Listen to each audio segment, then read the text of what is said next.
Alan grew up with his mom, who only partied and drank a lot. He pretty much raised himself and wasn't close to her. Right when he was about to finish high school and start college to get away from his mom, she got pregnant. She wanted to get rid of the baby, but it was too late when she found out, and the doctors advised it would be risky. So, she decided to keep the baby. Alan didn't want his new sibling to go through what he did with his mom, so after a lot of thinking, he decided to pause college and take care of the baby for now. After his mom gave birth to a beautiful baby girl, she neglected her, just as Alan had feared. She didn't even bother naming the baby. Alan decided to name his baby sister Shine, hoping she would shine bright wherever she went and in everything she did. Alan took care of Shine during the day and worked at night, as his mom never worked and spent her time idly or at parties. Taking care of Shine was going good. Alan was glad to have someone to talk to and smile at home, as it had always been just him. Even though Shine didn't understand anything, Alan always shared stories from his life and work with her. Shine became his best friend, and he was determined to give her the best life possible, never wanting to leave her side. When Shine was about to turn 2 years old, their mom approached Alan and expressed she wanted to change her ways and take proper care of Shine.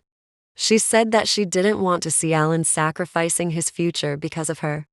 Though skeptical at first, Alan began to notice genuine changes in his mom over the following days.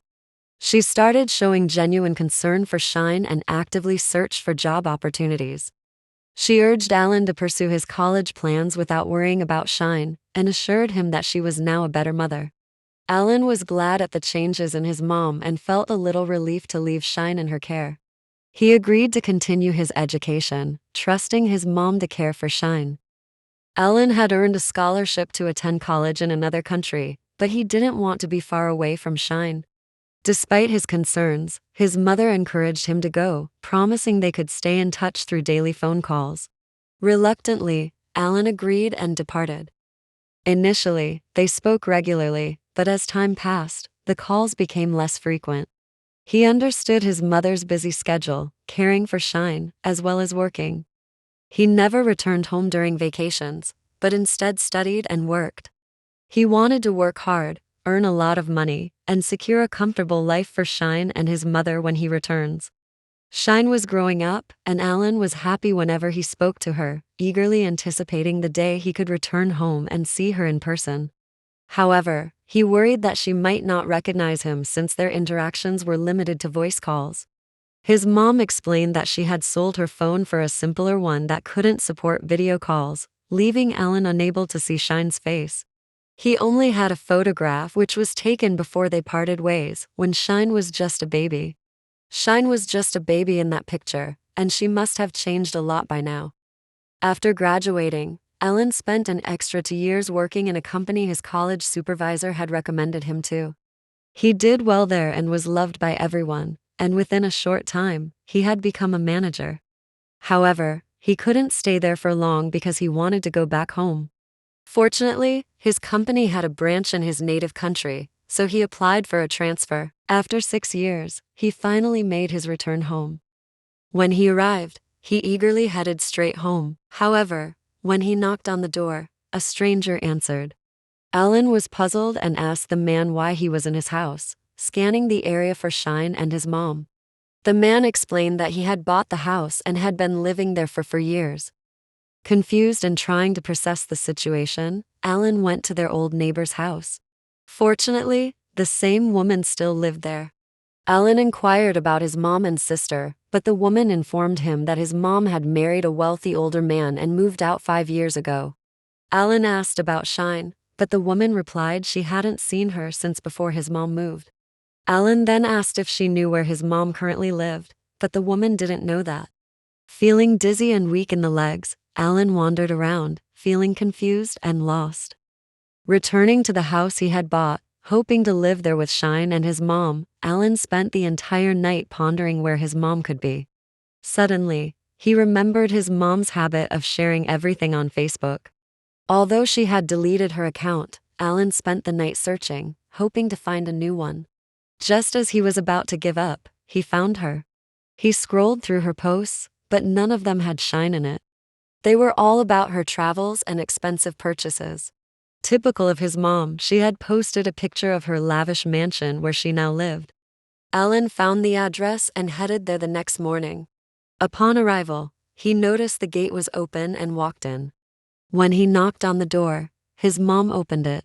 The moment she saw him, she exclaimed, "How did you find me?" and attempted to close the door, but Alan held onto it and asked, "What's going on? Why didn't you tell me you got married?"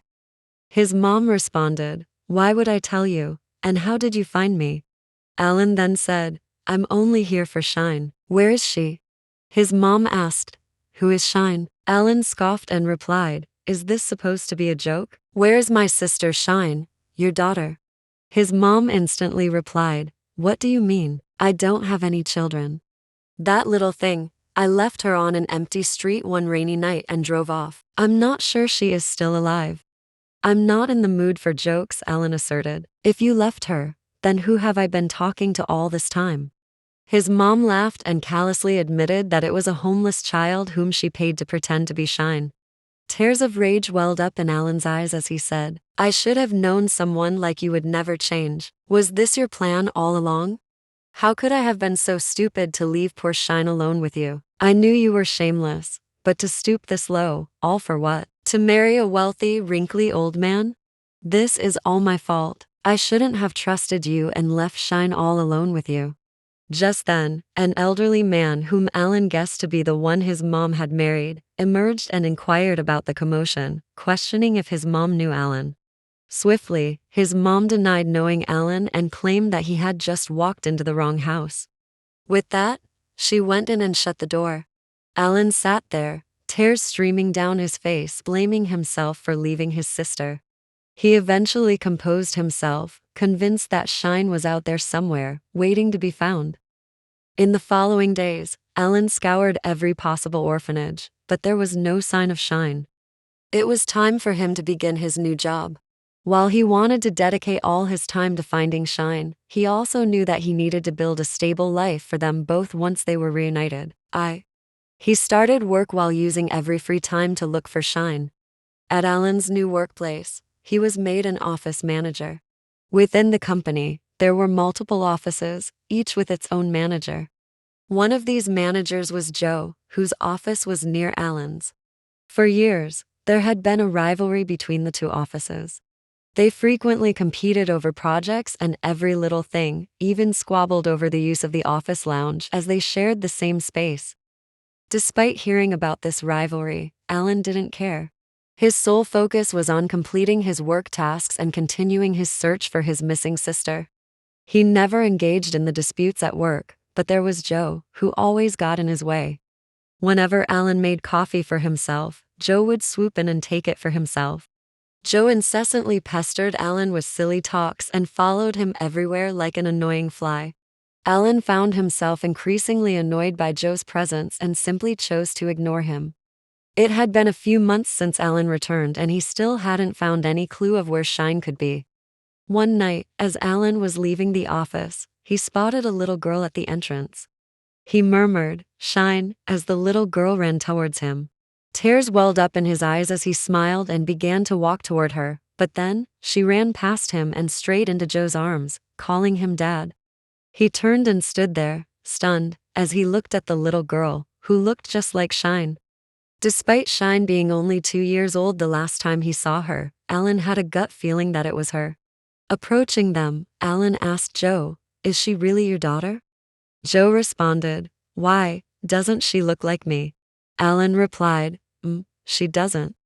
The little girl then chimed in, "We can't look alike. I'm too pretty to look like him." Alan smiled at her cheekiness and asked for her name. She replied that her name was Matilda. Curious, Alan inquired about her age, and she stated that she was almost 9. Alan thought to himself that Shine would be around the same age. He asked her if Joe was really her dad, and she replied, "Unfortunately, yes, and I love him, a lot." Alan remained silent, simply patting her hair in response. Joe then interjected, "I didn't know you liked kids. You don't seem like the type." Alan remained silent, smiling and waving at Matilda as he walked away. The whole night, Alan couldn't shake the feeling that Matilda reminded him of Shine. The next day, on his way to work, he spotted a teddy bear and bought it, thinking of Matilda. Approaching Joe, he handed him the teddy bear. Joe, surprised, asked, "Are you trying to bribe me?" Alan clarified, "It's not for you, it's for Matilda." Joe retorted that she wouldn't accept it. Disappointed, Alan replied, "You can keep it then." Noticing Alan's dejected expression, Joe added before Alan could leave, "She thinks she's too old for these things. She's into makeup stuff, so if you want to give her anything, you should give her something related to makeup." Alan smiled, then left. On Friday after work, Alan approached Joe and asked about where he lived. Joe seemed suspicious and asked why Alan wanted to know. Alan responded that he wanted to discuss something work-related. Joe replied, "We don't have anything about work to talk about." Alan persisted, saying, "We do." Eyeing Alan suspiciously, Joe gave his address. The next day, Alan arrived at Joe's door. Joe looked surprised and remarked, "You really came." Without acknowledging Joe's comment, Alan entered the house uninvited when he spotted Matilda. He handed her the gift he had bought, and she exclaimed in excitement when she saw what it was. "An eyeshadow palette and some makeup brushes." Matilda eagerly asked, "How did you know I wanted these?" "I asked Dad to get them for me, but he refused."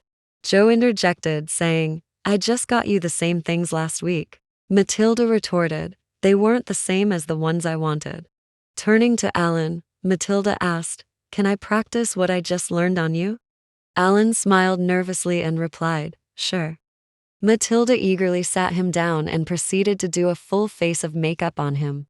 When she handed him a mirror, Alan was pleasantly surprised at how skilled she was for her age.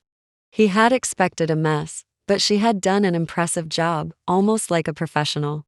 Alan praised her, telling her she did exceptionally well. Matilda thanked him and said, "Dad never lets me practice on him." Suddenly, Joe appeared and asked, "What did I do this time?" Matilda quickly replied, saying, "Nothing, I was just telling Alan that you're the best dad in the entire world." Turning to Alan, Joe remarked, "You look pretty. Wait, didn't you come here to talk about work?" Matilda intervened, declaring, "He's my guest now," as she held Alan's face and proposed, "We are best friends now. Will you accept the honor of being my best friend?" Alan was flooded with memories of the times he spent with Shine when she was his best friend. Holding back tears, he replied, "Yes, who would decline such a great offer?" and hugged her tightly. Struggling to hold back his tears, Alan quickly made an excuse and left. At home, Alan couldn't shake off the feeling that Matilda might be Shine. He called his only friend Laura, whom he had met in college and has been close friends with since then. He told everything to her, and Laura suggested that he consider doing a DNA test to confirm his suspicions. Alan knew it wouldn't be right to conduct the test without Joe's consent, but he was eager to find out whether his feelings were right or not. He visited Joe's house again, and upon seeing Alan, Joe asked, "You're here again?" Just then, Matilda emerged and said, "He's not here to see you," before turning to Alan and asking, "Right?" Alan nodded in agreement and pushed Joe aside, asserting, "I'm not here to see you." Matilda then pulled Alan inside, excited to try something new on him. As Matilda was busy doing her thing and Joe was nowhere to be seen, Alan seized the opportunity to quietly snip off a bit of Matilda's hair. After leaving, Alan went straight to get the DNA test done. After a few days of anxious waiting, he finally received the results. With trembling hands, he opened it. Matilda was indeed Shine. Relief washed over him as he looked at the results. He had finally found his sister. Overwhelmed with emotions, he cried uncontrollably, tears of joy wetting the results, while a smile spread across his face. He had so many questions for Joe, like how and where he met Shine, how she had been doing all these years, and what her likes and dislikes were now. But then he thought that Joe might not easily give up custody of Shine if he found out she was his sister. They had been together all these years, so it wouldn't be easy to separate them. After some thought, Alan decided to get closer to Joe first. Maybe after they both become close, Joe would be more willing to consider giving him custody of Shine. Alternatively, Alan considered finding something about Joe that he could use against him to gain custody of Shine. Alan called Laura and shared the good news with her, along with his plan to get closer to Joe. Laura supported him, providing the encouragement he needed. At work, Alan approached Joe and handed him a box of chocolates. Surprised, Joe asked, "Are these for Matilda?" Alan responded, "No, they're for you." Joe stared at Alan in shock, then reached out to touch his forehead, asking, "Are you okay?" Alan assured him, "I'm fine. I noticed you always eat chocolates while working, so I thought I'd get you some." Joe accepted the chocolates, still looking at Alan with disbelief, and thanked him. As Alan left, Joe muttered to himself, "Why is he suddenly being nice to me? Has he fallen in love with me?" The next time Alan visited Matilda, he couldn't hold back his tears and hugged her tightly, crying. Concerned, Matilda asked him why he was crying, and he replied, "I miss my little sister." Matilda inquired, "Where is she?" But Alan remained silent. He couldn't tell her that she was his little sister. Matilda didn't press further, and simply said, "It's okay, I can be your little sister too." Alan replied, "I would love that," his voice breaking as tears continued to fall. Alan continued his mission to get close to Joe. He made coffee for him, knowing that Joe enjoyed stealing his own. Additionally, he made it a habit to wait for Joe after work so they could leave together. He even followed Joe everywhere he went, just like how Joe used to follow him around. One night, Alan waited for Joe to finish his overtime work, and they found themselves alone in the office. As they prepared to leave, a sudden blackout occurred, trapping them inside, as the doors relied on electricity to operate. Alan turned on his phone flashlight and saw that Joe was standing so close to him that there was barely any space between them. Alan asked, "Why are you standing so close to me?" And Joe responded, "I'm just worried you'll be scared." Alan shook his head and decided to sit down, pulling a chair nearby. Joe followed suit, pulling a chair close to Alan and grabbing his arm. Alan then said, "Just admit you're the one who's scared." Joe quickly denied it, moving even closer to Alan and asking, "Do you like me?" Alan moved his face back slightly and replied, "Why would you think so?" Joe replied, "You've been acting strangely lately. You are suddenly being nice to me, and you are trying to be close to my daughter. I'm holding your arm, and you are not doing anything. You would have pushed me away before." Alan glanced at Joe's hand wrapped around his arm. Truly, he would have pushed Joe's hand away if he wasn't trying to get close to him. He replied, "I just want us to get along and be friends." Changing the topic, he asked Joe, "Aren't you worried Matilda will be home by herself?" Joe reassured him that she was with her nanny. Just then, the lights flickered back on, and Joe released Alan's arm. They bid each other good night and left. Initially, Alan frequented Joe's house on weekends and holidays to spend time with Matilda. However, he found himself spending more time with Joe. He had almost forgotten his mission and just loved to spend time with Joe. One Saturday, Matilda wanted to go shopping for new makeup, so she invited Alan to join them. When they reached the mall, they noticed a contest for couples with a prize of a full makeup kit. Excited, Matilda asked them to sign up. Alan remarked, "But it's for couples," to which Matilda responded, "I know, you two look like a couple."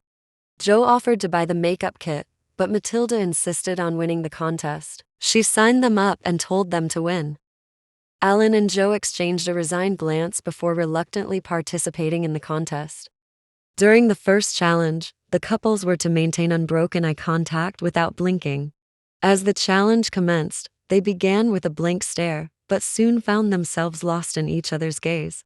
Alan and Joe didn't notice they hadn't blinked for a long time until the host said they won that round. In the second round, where one person had to carry the other while standing on one leg, they argued over who would be carried. Eventually, they settled on Alan being carried. They both ended up falling before Joe could even stand on one leg and lost that round. In the final round, there was a cake-eating challenge where a cake was suspended above them.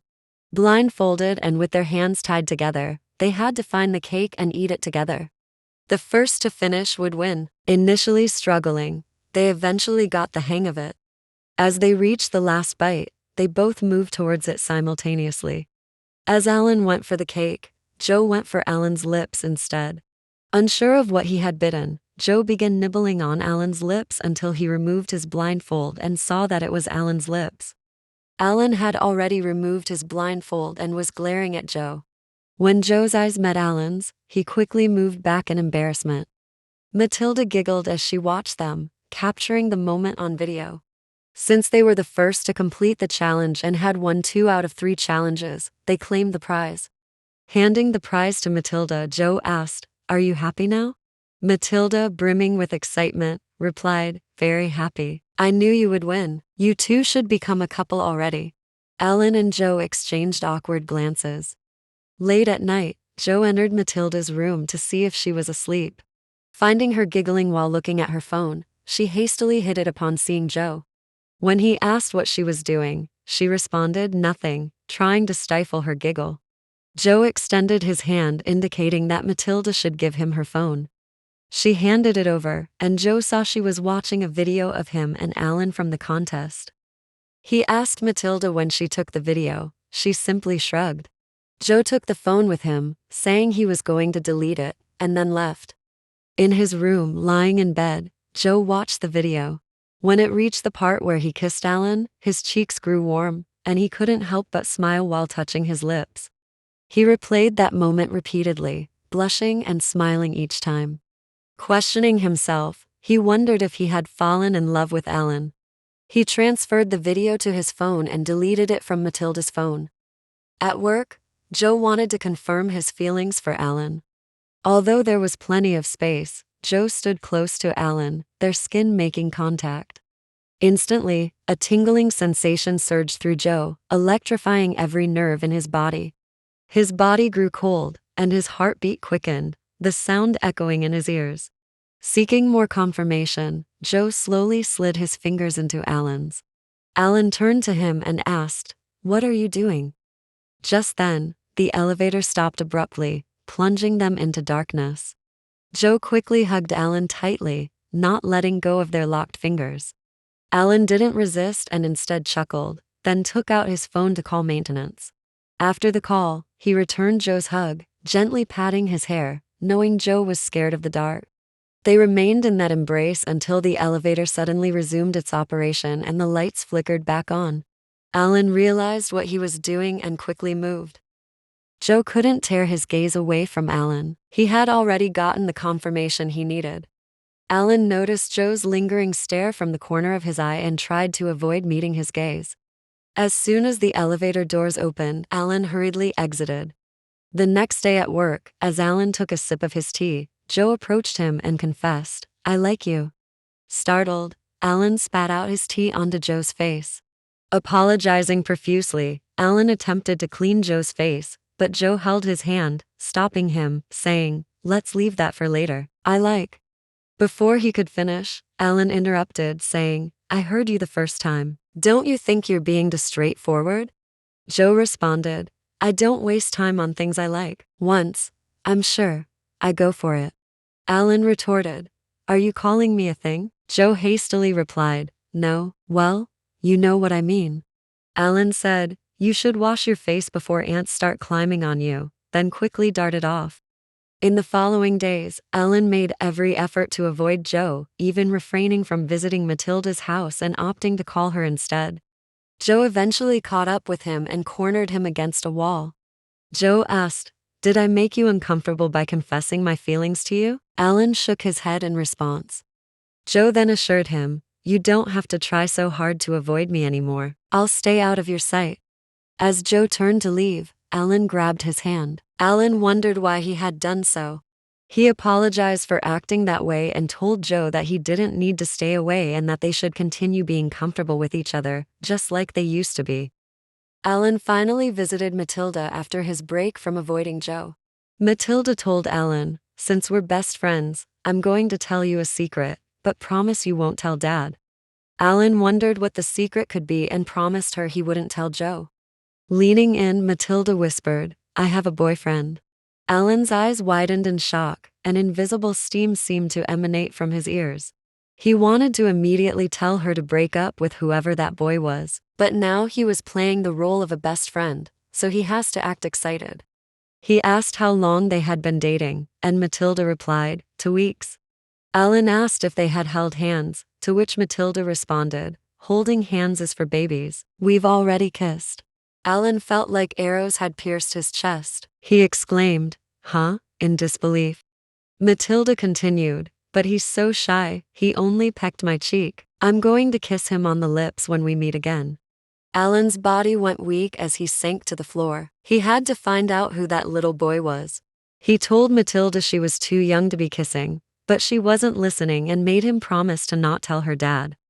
At work, Alan couldn't shake off thoughts of Matilda and her boyfriend.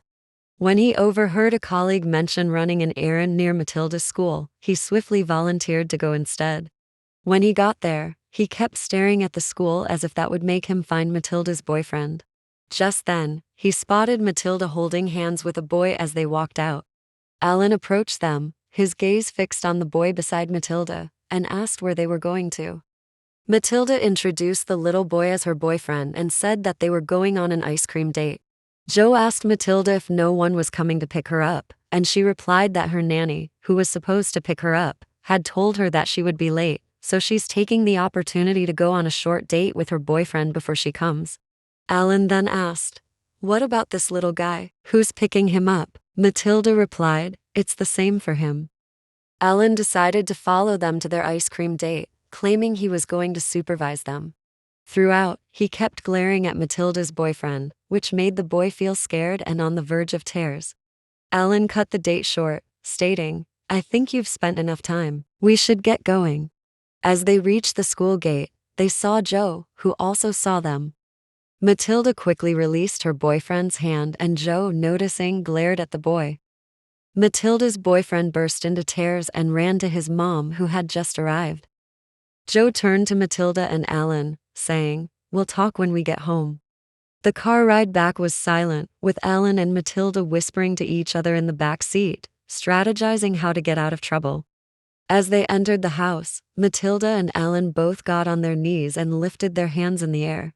Alan questioned himself internally about why he was doing this. Angered, Joe asked them if they knew what they had done wrong.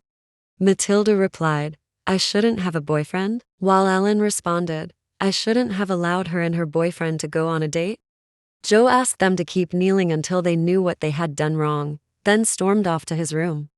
In a whisper, Alan asked Matilda, was he always this scary? Matilda replied, he tries to be, but he's as soft as cotton candy. He'll come back in 3, 2, 1. Just then, Joe emerged from his room and hugged Matilda tightly, expressing, do you know how scared I was when I came and couldn't find you? Matilda hugged him back, apologizing, and Joe reminded her that they would talk about her having a boyfriend later. Alan looked at them, smiling and wanting to cry at the same time. This would have been him and Shine if he hadn't left. Matilda went to her room, and Alan noticed a gift on Joe's table. He remembered seeing it with Joe's colleague, whom he had overheard saying she was going to give it to him. Alan asked Joe, do you like it? Gesturing towards the gift. Joe replied, and Alan asked, and do you like the person who gave the gift? Joe narrowed his eyes, looking at Alan suspiciously, then asked, are you jealous? Alan responded, am I? Joe moved closer to Alan's face as he said, you are. In that moment, they both fell silent, their gaze fixed on each other's lips. Alan leaned in slowly and pecked Joe's lips. Without breaking eye contact, Alan lightly bit his lip before leaning in to kiss Joe again, deeply and passionately. After they parted, Joe asked, how do you feel? Alan replied hoarsely, good.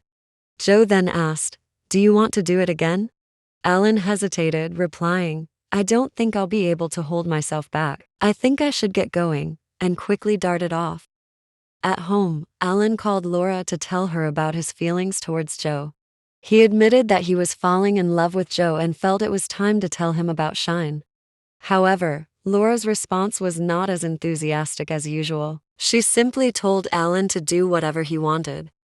Alan couldn't find the right moment to tell Joe about Shine. Finally, on the day he mustered the courage to do so, Joe strangely gave him attitude the entire day and avoided talking to him. Determined to get everything off his chest, Alan approached Joe and told him that he had something important to say, to which Joe responded, "Of course you do." Joe then brought out his phone and played a recording of his conversation with Laura, detailing how Matilda was his long-lost sister whom he had been searching for, and his intentions to gain custody of her by getting close to Joe. Alan was shocked to hear it and attempted to explain everything to Joe, but no words came out from his mouth. Angered, Joe questioned, "So everything was a lie? All the time we spent together was just an act? You could have just told me, and we could have both figured out what to do. You really didn't have to go through this stress of acting just to get close to me. You didn't even bother to know how Matilda became my daughter. All you cared about was taking her away from me, without even considering to know what she might want." The only thing Alan could manage to say was, "I'm sorry." Joe responded, "If you don't have anything else to say, then leave. I don't want to see your face." Alan slowly departed, unable to utter anything beyond his apology. He attempted to call Laura to ask how Joe obtained the recording, but her number was now unreachable. He didn't even blame Laura because even if she didn't send the recording to Joe, he still did something wrong. Joe completely ignored Alan at work and refused to allow him into his house, but Matilda persistently asked to see Alan. Alan received a call from Joe, but before he could say anything, Joe interjected, "No matter what, Matilda is your sister, and I can't prevent you from seeing her. She keeps asking to see you. You can stop by and see her if you want," then abruptly ended the call without giving Alan a chance to respond. When Alan went to the house to see Matilda, Joe left, unwilling to be in the same space as Alan. Just then, Matilda started crying, saying, "I heard when you and Daddy were arguing. Are you going to take me away from him? Can't we all stay together?" Alan was shocked as he realized she knew everything. He hugged her, crying too, continuously apologizing for everything, leaving her and planning to take her away from her dad. Anytime Alan came to the house, Joe would leave, leaving Alan no chance to talk to him. Matilda decided to help Alan. If things continued this way, it might become impossible for her to stay with both of them. As Joe was about to leave as usual when Alan arrived, Matilda suddenly screamed, pretending to have a severe stomachache. Joe immediately rushed to her side, ready to take her to the hospital, but Matilda adamantly refused to go. Alan, initially worried, caught on when Matilda winked at him, signaling her plan. Matilda then took both their hands, saying that she suddenly felt better with both of them there. Joe sighed in frustration, catching on to Matilda's plan and tried to pull his hand away, but she held on tight. Joe remarked, "You can let go of my hand. I'm not leaving." Matilda smiled and let go of Joe's hand. Joe retreated to his room, and Alan followed closely behind. With just the two of them in the room, Alan began, "I'm sorry." Joe replied curtly, "Already heard that a million times. Don't you have anything else to say?" Alan moved close to Joe, but Joe stepped back. Alan continued, "I did have a motive for getting close to you, but as I spent time with you, I forgot about it and genuinely enjoyed our time together, even though I never showed it. I didn't even realize when I fell in love with you. The times we spent together wasn't an act. I should have told you everything from the beginning, but I was overwhelmed with excitement at finally finding my sister and wanting her back at all costs." Joe asked, "Do you want to know how I became her dad?" Alan nodded.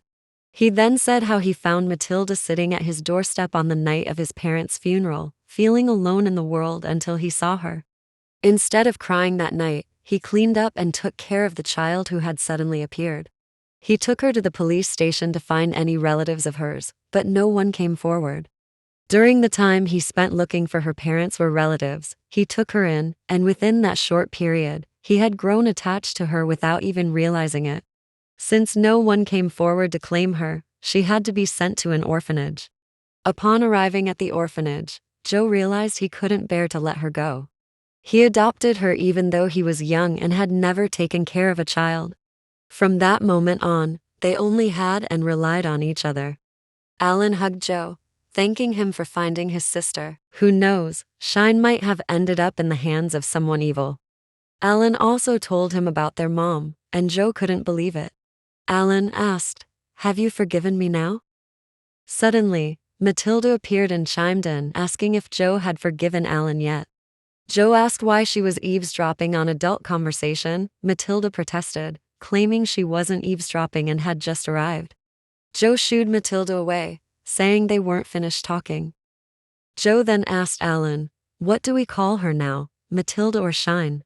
Alan moved closer to Joe with a smirk and asked, "Do you want to be my boyfriend, or should I be your boyfriend?" Joe replied, "I haven't even forgiven you yet, and what's the difference?" Alan, still smirking, pulled Joe closer by the waist, saying, "I get to kiss you if you become my boyfriend, and you get to kiss me if I become your boyfriend." Joe responded, "You're making no sense right now." Alan then admitted, "All right, I just want to kiss you." Joe remarked, "Will you be able to hold yourself back this time?" Alan brought his lips close to Joe's and replied, "We'll see." He then gently parted Joe's lips with his own, kissing him. Joe reciprocated by wrapping his arm around Alan's neck, pulling him closer as they kissed. The kiss was soft, yet intense. Joe felt Alan's hand under his shirt and immediately stopped it and pulled away from the kiss. He remarked, "You couldn't hold yourself back after all." Alan smiled and hugged Joe. They all decided to live together, and Matilda was asked to choose whose house she wanted to live in. She chose Alan's house because it was bigger and nicer. Alan forgot about his mom and continued his life with his sister and his life partner.